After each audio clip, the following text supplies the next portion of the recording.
The executioner smiled as he lowered the bronze mask onto her face, and the last thing she saw before darkness consumed her vision was her own mother being forced to watch from the front row of the ceremonial circle. She was 19 years old, and her crime was refusing to marry the chief's son. That refusal took 3 seconds to speak. Her punishment would last until the sun rose twice, and by then she would no longer remember her own name or recognize the face of the woman who gave her birth.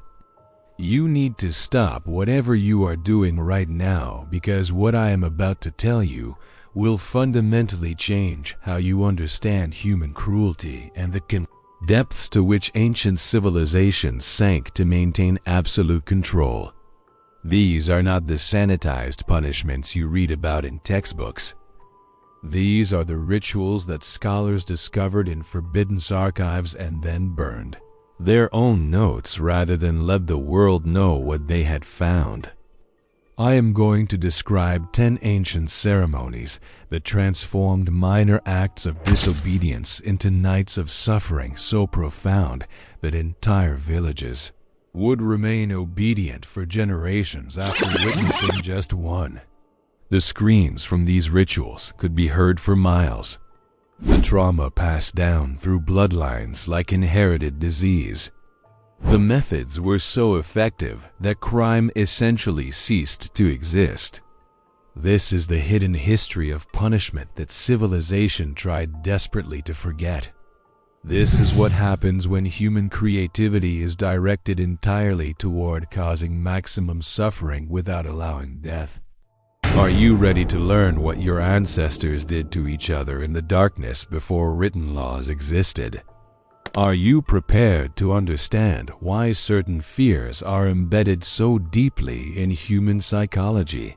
The first ritual was called the Awakening of Stone, and it came from a civilization that believed the earth itself could feel pain and that criminals had to experience what they had made the ground endure.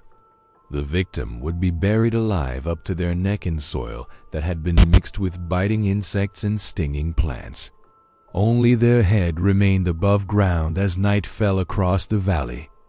The insects would begin their work immediately, crawling into ears and nostrils and biting every inch of buried skin, while the victim could do nothing but scream into the darkness. But screaming attracted predators, and the village would release dogs trained to approach, screaming sounds and bark directly into the faces of buried victims without actually attacking. The terror of dogs snarling inches from their helpless faces while insects consumed their buried bodies drove most victims into complete psychological collapse before midnight. Those who remained sane faced the additional horror of not knowing when morning would come. Time lost all meaning underground, and minutes felt like hours stretching into eternity. The burial lasted 3 full days and nights. By the end, most victims had been bitten thousands of times and had lost their voices continuous, screaming into the uncaring night. Survivors were pulled from the ground as different people. Their eyes held a permanent vacancy that never filled again. They obeyed every command without question for the rest of their empty lives. The second ritual originated in a kingdom built around a great lake where water was considered the blood of the gods. Those who polluted sacred waters faced the punishment called drowning without death. The victim would be submerged repeatedly in lake water, held under until their lungs burned and their vision darkened, and their body began the process of dying from oxygen deprivation. Then they would be pulled up gasping and choking and given just enough time to fill their lungs before being submerged again. This cycle repeated hundreds of times through the night. Each submersion lasted slightly longer than the last. The victim never knew if this would be the time they were not pulled back up. The uncertainty was calculated to maximize psychological damage. By morning, the victim had experienced the sensation of drowning over 300 times. Their lungs were damaged from repeated water aspiration. Their minds had shattered from endless near-death experiences. Many survivors developed such intense fear of water that they could not drink without experiencing panic. Some died of dehydration rather than bring liquid to their lips. The ritual was considered successful when the victim would thank their torturers for pulling them up each time. Stockholm Syndrome was not understood then, but it was deliberately cultivated. The third ritual came from a desert empire where the sun was worshipped as the supreme deity and shade was the most valuable commodity anyone could possess. The victim would be staked in the open desert during the hottest season with no protection from the blazing sun. Their eyelids would be removed so they could not close their eyes against the light.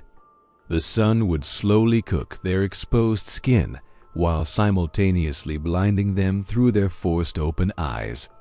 The pain of burning combined with the terror of losing vision created comprehensive agony. At night, the desert temperature would plummet and the burned skin would crack from the cold. The victim would shiver violently, which caused their burned skin to split further. Water was offered at precise intervals calculated to keep the victim alive but never comfortable. The thirst was constant, and the relief was always temporary and insufficient. This cycle of burning and freezing continued for 5 days. Those who survived were blind and scarred and broken in ways that could never be repaired. Their melted faces served as permanent warnings to anyone who might consider disobedience. Children were brought to see them so they would understand the cost of defiance. The fourth ritual was developed in a mountain kingdom where sound echoed through valleys and screams could travel for incredible distances. The victim would be taken to a special cave where natural acoustics amplified every sound 100-fold. The cave was considered a sacred space where the gods could hear human voices clearly. Instruments of pain would be applied while the victim's screams echoed and multiplied, until the sound became a physical force that seemed to crush them from all directions. The victim would eventually lose the ability to distinguish their own screams from the echoes. They would hear themselves suffering from every direction simultaneously. This auditory assault continued throughout the night with brief pauses that only made the resumption more terrifying. The silence became as painful as the sound. By morning, most victims had permanently damaged hearing. But the psychological damage was worse because they would hear phantom screams for the rest of their lives. Some survivors covered their ears constantly, even in complete silence.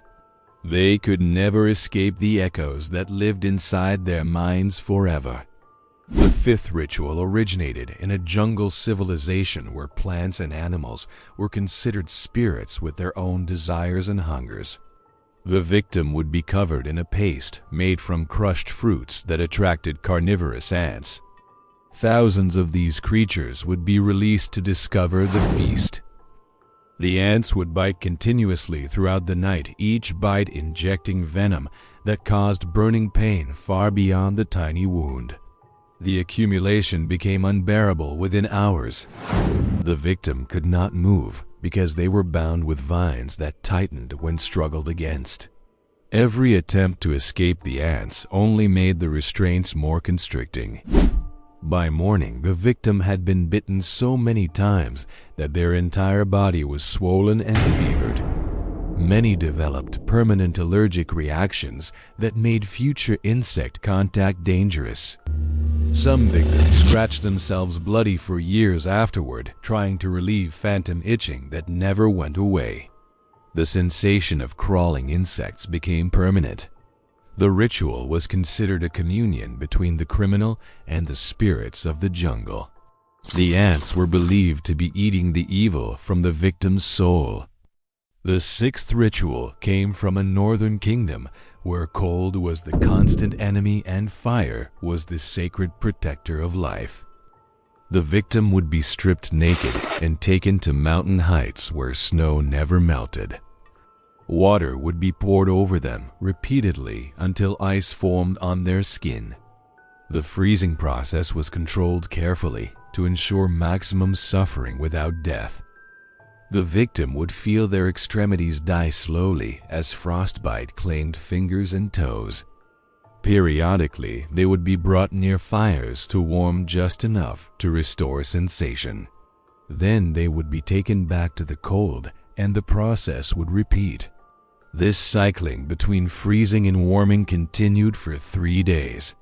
Each warming phase restored feeling so that the next freezing phase caused fresh agony. Survivors lost body parts to the cold. Fingers and toes and ears and noses turned black and fell away. The disfigurement marked them forever as criminals. Their shortened limbs served as living warnings to others. Everyone who saw them knew immediately what they had done and what they had endured. The seventh ritual was practiced in a civilization where sleep was considered sacred communion with ancestors. Disturbing sleep was punished by permanent wakefulness. The victim would be kept awake for 10 consecutive days using whatever stimulation was necessary. Cold water and loud noises and physical pain prevented any rest. By the 3rd day, hallucinations would begin. The victim would see and hear things that existed only in their deteriorating mind. Reality became indistinguishable from nightmare. By the 7th day, most victims had confessed to every crime imaginable, including ones they could not possibly have committed. Their need for sleep overrode all truth. By the 10th day, the victim's personality had often fragmented completely. They would emerge as multiple people inhabiting one body, none of whom remembered being whole. Survivors could never sleep normally again. They would drift in permanent exhaustion, never fully awake, and never fully asleep for the rest of their shortened lives. The ritual was considered successful when the victim could no longer remember who they had been before. Their old self was considered dead, though the body continued. The 8th ritual originated in a kingdom where blood was believed to carry the soul. Those who spilled blood wrongfully had to experience the loss of their own. Small cuts would be made across the victim's entire body in patterns that told the story of their crime. Each cut was shallow enough to heal, but deep enough to bleed freely. The cutting continued throughout the night, with hundreds of individual wounds being opened. The blood loss weakened the victim without killing them. Salt and ash would be pressed into each wound to ensure permanent scarring. The pain of this application exceeded the cutting itself many times over. By morning, the victim's body was a living document written in scar tissue. Their crimes could be read by anyone who saw their marked skin. These marked individuals were forbidden from covering their scars. They would spend the rest of their lives with their shame visible to every person they encountered. Some victims eventually removed their own skin, trying to erase the story written on their bodies. The original scars were preferable to what they did to themselves. The 9th ritual came from a culture where family bonds were considered the foundation of all society. Betraying family was the worst possible crime. The victim would be unharmed physically. Instead, they would be restrained and forced to watch as family members received punishment in their place. Children would suffer first while parents watched helplessly. The screams of their own offspring became the instrument of their psychological destruction. The victim could stop the punishment at any time by confessing to additional crimes. But each confession implicated other innocent people and expanded the circle of suffering. Most victims confessed to impossible crimes just to stop their children's pain. They would have admitted to anything to end what they were forced to witness. By morning, the victim had destroyed not only their own family, but had implicated others whose families would now face this same ritual. The guilt spread like disease. Families torn apart by this ritual never recovered. The victim had become the source of their loved one's suffering, and no forgiveness was possible. The 10th and final ritual was reserved for those who had questioned the gods themselves. It combined elements of all previous punishments into one comprehensive destruction. The victim would experience each of the 9 previous rituals in sequence, one night at a time. They would spend 9 nights moving through every form of suffering their civilization had devised. By the 3rd night, most victims begged for death. By the 5th night, many had gone completely insane. By the 7th night, those still conscious had forgotten their names. The full sequence took 9 nights to complete. Survival to the end was rare, and those who lived emerged as hollow shells with no memory of their former selves. They would be cared for by temple servants for remaining years. Their empty existence served as the ultimate warning to anyone who might question sacred teachings. These rituals were designed by people who understood suffering with terrifying precision. They knew that anticipation magnified pain and that psychological destruction outlasted physical wounds. The societies that practiced these ceremonies had absolute obedience from their citizens. No one who witnessed these rituals ever considered disobedience again. But the cost of disobedience was the humanity of everyone involved. Witnesses became numb to suffering. Participants became capable of inflicting it without remorse. These rituals eventually disappeared as civilizations developed concepts of mercy and human rights. But the knowledge was never completely lost. We study these horrors not to celebrate them, but to understand what humans are capable of when power has no limits and cruelty has no consequences. The girl who refused to marry lived through her punishment, but she never spoke again. Her silence lasted 40 years until her death, and no one ever knew what thoughts lived behind her empty eyes. Her story was erased from official histories. Her name was forbidden to speak, but somehow her suffering echoed through generations, reaching us today. This is why we remember. This is why we tell these stories. The darkness within humanity has not disappeared. It has only been contained by laws and ethics that took thousands of years to develop. These rituals remind us why those protections matter and what happens when they fail. The screaming has stopped, but the lessons remain. The torches have been extinguished, but the warnings still burn. Never forget what we are capable of doing to each other. Never believe we have evolved beyond such cruelty.